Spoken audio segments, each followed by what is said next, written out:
Olá, gente linda! Vamos tomar um café com o nosso Deus Pai hoje? Hoje nós estamos no dia 29 de setembro e o texto diz assim: o melhor da vida é amar. No primeiro livro de João, capítulo 4, versículo 11, a palavra diz assim: amados, visto que Deus assim nos amou, nós também devemos amar uns aos outros. Aí o autor nos diz assim: fomos criados para viver em comunidade, assim constantemente estamos nos relacionando com as pessoas, seja com amigos, seja com colegas de trabalho, seja com familiares. Desta forma, é natural de vez ou outra que haja discordância em relação a opiniões, princípios ou métodos, pois cada indivíduo tem suas próprias ideias e características. Isso, contudo, não deve jamais ser motivo de brigas, confusões ou separações. O fato é que o amor de Deus deve ser o centro de todos os relacionamentos e conexões que temos ao longo da vida. Quando ferimos pessoas com as nossas palavras, estamos abrindo brechas para que o mal entre e produza danos. Quando desentendimentos levam ao afastamento familiar, os danos são ainda maiores. Mas, ao compreendermos a dimensão do amor de Deus e a necessidade de amarmos o nosso próximo, da mesma forma, toda altivez e orgulho dão lugar à humildade e servidão, ou seja, passamos a respeitar e amar mesmo sem concordar. O amor de Deus não é seletivo, portanto, o nosso também não deve ser. A humildade deve ser o centro de todo relacionamento. Desse modo, não devemos nos deixar levar por alguma ambição egoísta, mas ter empatia por aqueles que estão à nossa volta, os considerando superiores e se importando com todos. Deixe-me perguntar, você está afastado de algum familiar ou pessoa que ama por discordância ou opinião? Escolha amar e perdoar hoje mesmo. Você foi chamado para a reconciliação, não para a divisão. Apegue-se a isso e viva plenamente como um multiplicador da paz. A frase do autor diz assim: o perdão abre portas para inúmeros bons sentimentos. O devocional 273, a leitura bíblica Eclesiastes 2 e a palavra-chave é reconciliação. Que possamos nos reconciliar hoje com aqueles que nós nos afastamos, né? Por algum motivo. Mas eu devo lembrar, sim, que tem pessoas que nós magoamos e que nós temos que pedir perdão. Mas tem pessoas, e nós devemos pedir perdão. Aí a pessoa aceita o perdão se ela quiser. Às vezes a pessoa aceita o perdão e volta a falar conosco. Às vezes ela não aceita o perdão. Tem pessoas que nos magoaram, que aí a gente espera que a pessoa venha nos pedir perdão. Aí às vezes a pessoa não pede perdão. Aí a gente perdoa ela e entrega ela nas mãos de Deus. E tem pessoas que elas nos magoam e elas acham que nós a magoamos. Ela entende tudo ao contrário. Ela é a pessoa que tem o sentimento todo distorcido. Ela magoa as pessoas e ela acha que as pessoas que a magoaram. E aí essa pessoa, ela nunca vai te pedir perdão.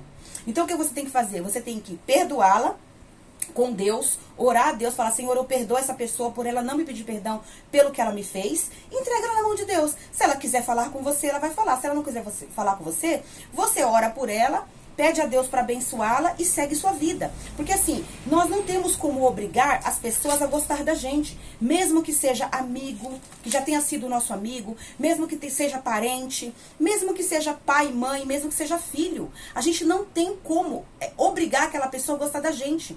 Às vezes, a pessoa... Já passei muito por isso. Muitas pessoas da família já me magoaram. E elas não falam comigo porque acham que eu a magoei. Mas eu tenho certeza que não fui eu.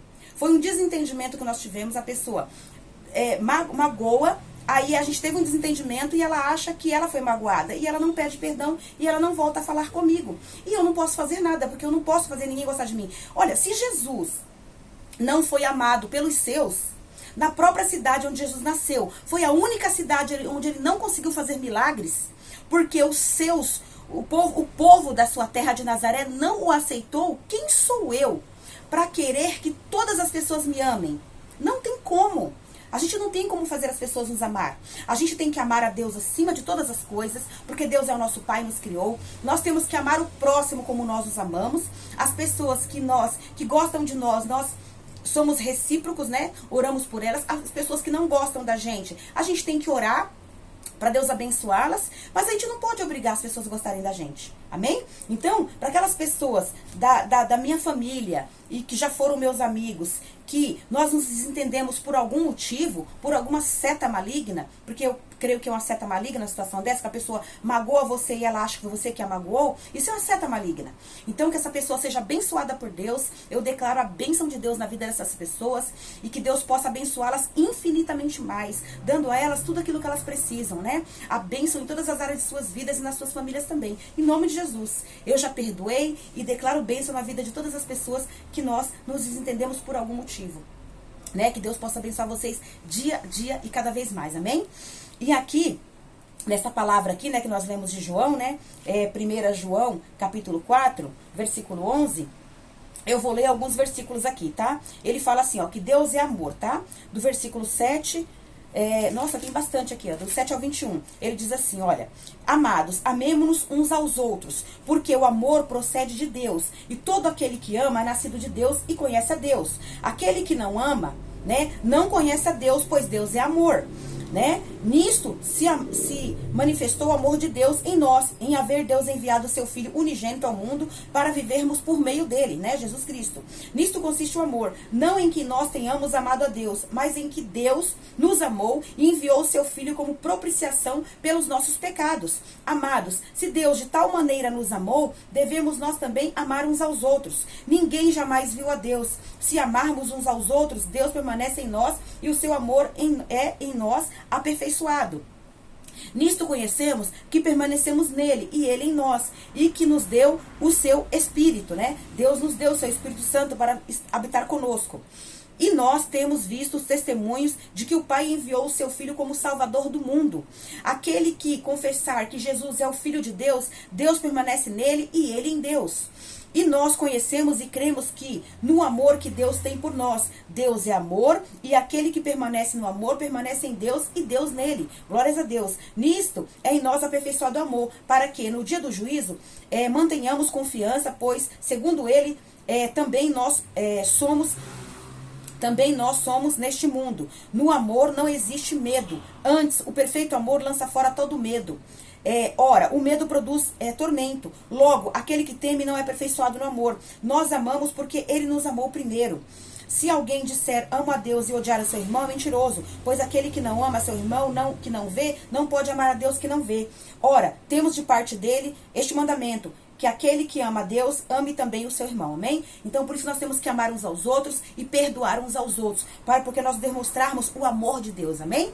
Então, que Deus possa abençoar a sua vida, abençoar a sua família, abençoar os seus projetos, que te ajude a perdoar e a receber perdão. Que Deus abençoe a minha vida também, minha família, meus projetos, e me ajude a perdoar e a receber perdão, porque Deus é nosso Pai e Ele nos ama.